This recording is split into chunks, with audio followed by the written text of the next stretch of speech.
अभिवादये अहमस्मि लता। अत्र भवतां स्वागतम् एतस्मिन् डीडी न्यूज़ वार्ताप्रसारणे। अथ वार्ताः। ऐषमः लोकसभा निर्वाचनम् आलक्ष्य प्रधानमन्त्रिणः नरेन्द्रमोदिनः अद्य जनसभा कार्यक्रमः। प्रथमं तावत् महाराष्ट्रस्य नन्दुबार स्थले, तेलंगानाराज्यस्य च महबूबनगर हैदराबाद स्थलयोः जनसभायोजनानन्तरं प्रधानमन्त्री ओडिशाराज्ये कुर्यात् मार्गप्रचारम्। निर्वाचनरणे भाजपेति दलस्य नेतॄणां सजवं प्रचारः जायमानः। अमितशाहः झारखण्डे, पश्चिमबंगाले अथ जेपी नड्डाः हरियाणा चण्डीगढ़ स्थलयोः प्रचारदायित्वं सम्भालयेत्। तावत् राजनाथसिंहः दुमका स्थले जनसभां सम्बोधयेत्। गोड्डा स्थले च सः कुर्यात् मार्गीयं प्रचारम्। लोकसभा निर्वाचनमालक्ष्य विपक्षिदलैः अपि क्रियते अनुक्रमं प्रचारः। मल्लिकार्जुन खड़गेः तेलंगाना आंध्रप्रदेश राज्ययोः कुर्यात् सार्वजनिकम् उपवेशनं, तत्रैव राहुल गान्धिः अथ मायावती इत्येषा उत्तरप्रदेशे कुर्यातां प्रचारम्।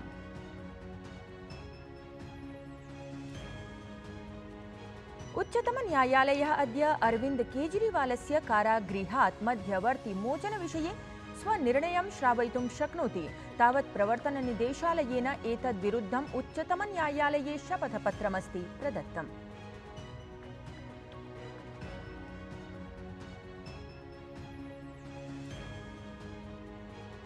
अपि च अन्ते तावत् अक्षयतृतीयायाः शुभे अवसरे अद्य प्रभृति चतुर्धामयात्रा समारब्धा। केदारनाथ, गंगोत्री, यमुनोत्री धाम्नां द्वाराणि भक्तेभ्यः उद्घाटितानि। तावत् बद्रीनाथ धामद्वारं मे मासस्य 12 दिनाङ्के स्यात् समुद्घाटितम्। साम्प्रतं वार्ताः विस्तरेण। ऐषमः लोकसभा निर्वाचनम् आलक्ष्य प्रधानमन्त्रिणः नरेन्द्रमोदिनः जनसभा कार्यक्रमः अद्य अस्ति। प्रथमं तावत् प्रधानमन्त्री नरेन्द्रमोदी 11:30 वादने महाराष्ट्रस्य नन्दुबार स्थले तदीया प्रथमा जनसभा भवेत्। ततः द्विप्रहरात् पश्चात् तेलंगाना राज्यस्य महबूबनगर हैदराबाद स्थलयोः जनसभाम् असौ सम्बोधयेत्।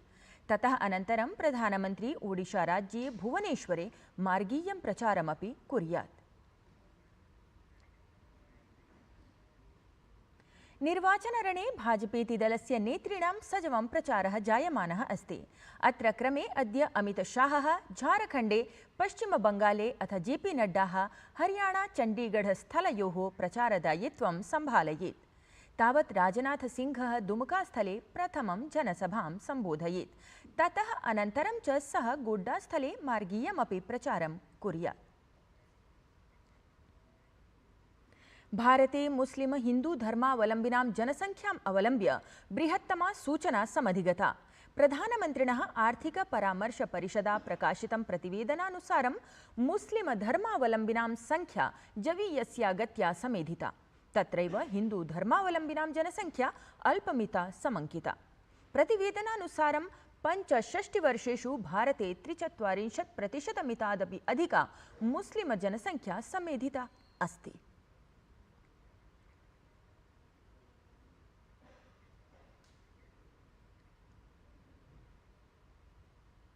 केन्द्रीय मंत्री राजीव चन्द्रशेखरः जनसंख्या विषये प्रधानमन्त्रिणः आर्थिक परामर्श परिषदा प्रकाशितं वक्तव्यम् आलक्ष्य उक्तवान् यत् मुस्लिम समुदायः स्वीयां जनसंख्यां तीव्रतया समेधितवान्।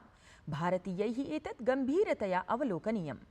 मुस्लिम समुदायस्य एतेन जनसंख्या वृद्धिकारणेन बौद्ध, जैन, सिख, ख्रीस्त समानः अल्पसंख्यक समुदायः अनेकविधेभ्यः लाभेभ्यः वञ्चितः अस्ति। All Indians should seriously ask a few questions, because if one community, and only the Muslim community, has increased its population by such a significant number over the last several years, the questions that need to be asked are serious questions and they need answers. How much of this growth has been because of illegal immigration and conversion? That is an important question to be asked. How much of this growth of one community, the Muslim community alone, is crowding out the other minority communities like Buddhists, like Jains, like Sikhs, like Christians, from the benefits that minorities get from the government of India and state governments? राष्ट्रपतिभवने द्वितीय नागरिकालङ्करणसमारोहस्य भव्यम् आयोजनं गतदिने सञ्जातम्, यत्र राष्ट्रपतिपदासीना Draupadi मुर्मुः पद्मपुरस्कारान् प्रदत्तवती। Doctor Vaijayanti माला बाली अथ तेलुगुचलच्चित्राभिनेता कोनिडेला चिरञ्जीवी इत्येताभ्यां पद्मविभूषणालङ्करणम् आप्तम्। अथ Asia महाद्वीपे उच्चतम न्यायालयस्य प्रथम महिला न्यायाधीशपदासीनायै एम फातिमा बीवी इत्येतस्यै मरणात् परं पद्मभूषणं प्रदत्तं गतम्। इत्थं राष्ट्रपतिपदासीनया द्रौपदी मुर्मुवर्यया ह्यः पद्मविभूषण, पद्मभूषण, पद्मश्रीरूपाः आहत्य 67 पुरस्काराः प्रदत्ताः। अवधेयं यत् पद्मपुरस्काराः वस्तुतः देशस्य उच्चतर नागरिकपुरस्काराः भवन्ति। एते पुरस्काराः कला, सामाजिककार्य, विज्ञानाभियान्त्रिकी, व्यापारोद्योग, चिकित्सा, साहित्य, शिक्षा, क्रीडा इत्यादिषु विविधक्षेत्रेषु विशेषसेवार्थं प्रदत्ताः भवन्ति। प्रतिवर्षं गणतन्त्रदिवसस्य अवसरे एतेषां पुरस्काराणां घोषणा भवति इत्यपि अवधेयम्।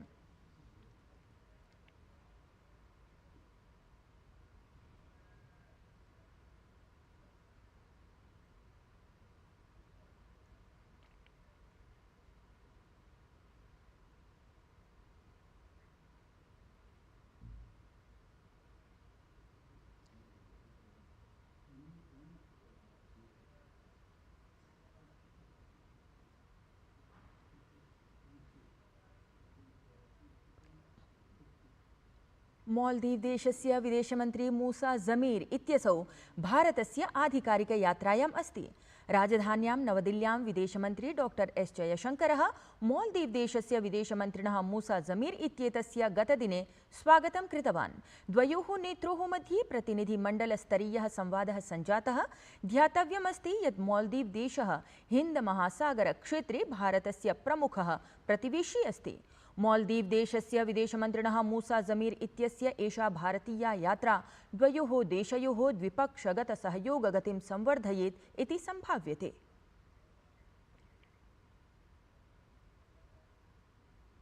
भाजपेति दलाध्यक्ष जेपी नड्डा गतदिने उत्तरप्रदेशस्य फतेहपुर स्थले निर्वाचनिकीं जनसभां सम्बोधितवान्। सः उक्तवान् यत् प्रधानमन्त्रिणः नरेन्द्रमोदिनः नेतृत्वे राजनीतेः चलनचरित्रं सर्वमपि सकलतया परिवर्तितं गतम्। तेन इतोपि कथितं यत् गतेषु 10 वर्षेषु देशवासिनः विकसितभारतस्य सङ्कल्पं पूरयितुं सविश्वासम् अग्रे सरन्तः सन्ति। कांग्रेस दलीय महासचिव पदासीना प्रियंका गांधी गतदिने रायबरेली स्थले जनसभां सम्बोधितवती। सा उक्तवती यत् लोकतान्त्रिक प्रशासने प्रथमः अधिकारः कृषकाणां भवति। तया एतदपि उक्तं यत् छत्तीसगढ़ राज्ये यदा तदीयं प्रशासनं शासनं सम्भालयति स्म तदा तु महिलाभ्यः युवभ्यः च आजीविकां प्रदातुम् अनेके पदक्रमाः उत्थापितं गताः आसन्। उच्चतमन्यायालयः अद्य अरविन्द केजरीवालस्य कारागारात् मध्यवर्तिमोचनविषये स्वनिर्णयं श्रावयितुं शक्नोति। तावत् प्रवर्तननिदेशालयेन एतद्विरुद्धम् उच्चतमन्यायालये शपथपत्रमस्ति प्रदत्तम्। उत्तराखण्डवर्तिनी अरण्यक्षेत्रे दाहकारणेन जाताः विविधघटनाः आलक्ष्य शीर्षन्यायालये प्रविष्टायां याचिकायां वादश्रवणम् अभवत्। शीर्षन्यायालयेन हि एतत् चिन्ताजनकं संसूचितम्। याचिकाकर्त्रा तत्र कथितं यत् प्रतिवर्षम् उत्तराखण्डे अन्येषु पर्वतीयक्षेत्रेषु च एतादृश्यः दावानलघटनाः भवन्ति, परं न कापि दीर्घकालिकी नीतिः एतदर्थम् उपकल्पिता अस्ति। उत्तराखण्डप्रशासनेन एतस्मिन् प्रकरणे एतावता कृतस्य कार्याचरणस्य मध्यवर्ति प्रतिवेदनं न्यायालये प्रस्तुतं। तावत् एतस्मिन् प्रकरणे वादश्रवणम् आगामि बुधवासरे भविष्यति। भारतीय चिकित्सानुसंधान परिषदा देशे कुपोषण, पीनत्वं, हृदयरोगादिकं च निवारयितुम् आहारानुशंसा परामर्शाः निर्गताः सन्ति। भारतीय चिकित्सानुसंधान परिषदा अनुसारेण पुष्टिप्रदभोजनस्य सेवनेन मधुमेह प्रकारद्वयस्य, रक्तचापस्य, हृदयरोगादीनां च असंक्रामकरोगाणां क्षतिस्तरं 80% मितं न्यूनीकर्तुं शक्यते।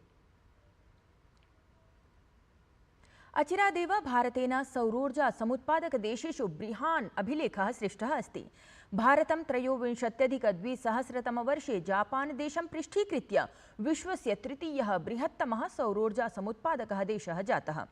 वैश्विकोर्जाक्षेत्रे कार्यं साधयता एम्बर इत्येतेन शोधसंस्थानेन वैश्विकविद्युत्समीक्षा इति शीर्षकेण स्वकीये प्रतिवेदने लिखितं यत् भारतं पञ्चमबृहत्तमार्थव्यवस्थातः विश्वस्य तृतीयबृहत्तमार्थव्यवस्थायुतं राष्ट्रं भवितुं तीव्रगत्या प्रवर्धमानमस्ति। सम्प्रति विश्वस्य 10 बृहत्तमार्थव्यवस्थायुतेषु देशेषु भारतम् एकतमम् अस्ति। अक्षय तृतीयायाः शुभे अवसरे उत्तराखण्डे स्थितस्य विश्वप्रसिद्धस्य बाबा केदारनाथ धाम्नः द्वारम् अद्य प्रभृति अर्चनार्थं वैदिकमन्त्रोच्चारपुरस्सरम् उद्घाटितं जातम्। एतदर्थं मन्दिरं 40 क्विण्टल् भारमितैः पुष्पैः सज्जितम् आसीत्। एतत् समेत्य गंगोत्री यमुनोत्री धाम्नोः द्वारे अपि अद्य प्रभृति उद्घटिते जाते। तत्रैव बद्रीनाथ धाम्नः द्वाराणि मे मासस्य 12 दिनाङ्के ब्राह्ममुहूर्ते उद्घाटयिष्यते। एतदनन्तरं श्रद्धालवः उत्तराखण्डस्य चतुर्धाम्नां यात्रां कर्तुं शक्ष्यन्ति।